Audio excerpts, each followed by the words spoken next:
Firefighters are still battling a major bushfire on Queensland's Sunshine Coast, with a wind change bringing a potential new threat to properties.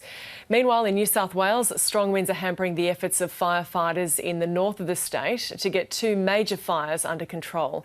For updates, we're crossing to reporters Alison Horn, who's in Peregian, and Leah White, who's in Angowrie in northern New South Wales.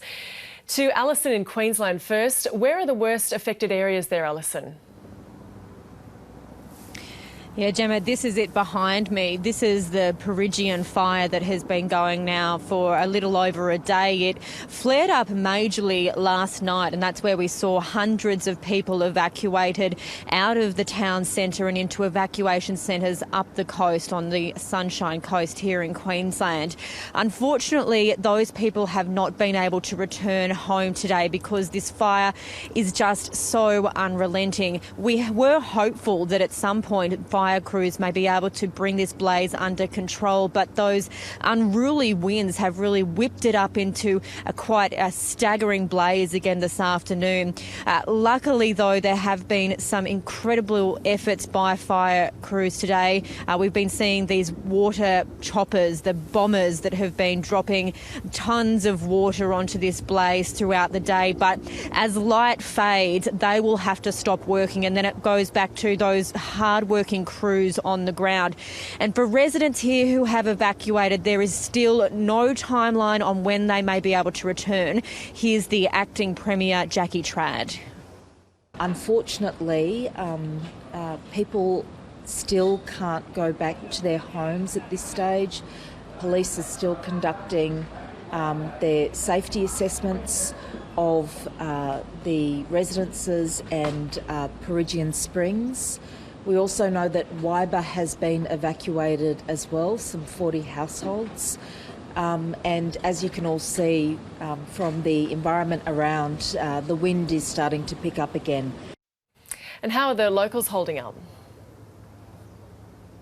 You can imagine it's an incredibly stressful time, given many still don't actually know the state of their property, but there would be some comfort in the knowledge that we have gained today that only one home has been completely destroyed at Peregian Beach and one property partially damaged. But that doesn't mean that more cannot happen overnight. It is certainly an evolving situation, and we have seen multiple instances today where there's been flare-ups, and so people are really quite nervous. And if you think about some of that imagery that we were seeing coming out of there last night, people here who were fighting that fire have described it to me as walls of flame barrelling towards them. And we saw some extraordinary footage of what's known as an ember attack, and that's those little embers from the fire just spreading for kilometres, and a really, really dangerous situation for the crews who were in there and anybody who remained. And that's why this blaze remains at an emergency level warning. It means that people in this immediate area need to leave.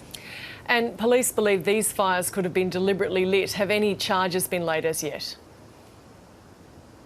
Yeah, really disturbing revelations from police today.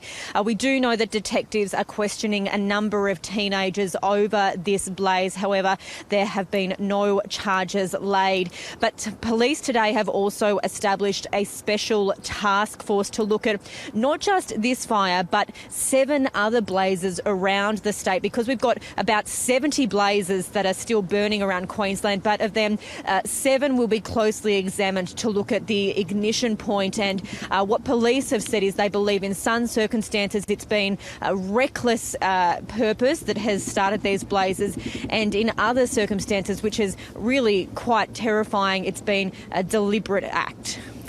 And finally, Premier Anastasia Palaszczuk is now cutting her overseas trip short. Yes, the Premier Anastasia Palaszczuk left Queensland on Saturday night. It was 2 days into the bushfires, and there were already some pretty serious warnings and some pretty staggering scenes of what has been called an unprecedented start to the fire season just out of winter here in Queensland. But the Premier travelled overseas to Geneva. She's there to hold a meeting with the International Olympic Committee to try and put forward a bid for Queensland to host the Olympics at 2032. 2. That meeting will take place tonight, Australian time. We understand that as soon as that meeting is over, Anastasia Palaszczuk will be returning on the first flight available. It will mean that she might arrive sometime either on Thursday or Friday back into the fire zone. Alison, thank you. Alison Horn there at Peregian. And let's go to reporter Leah White, who's at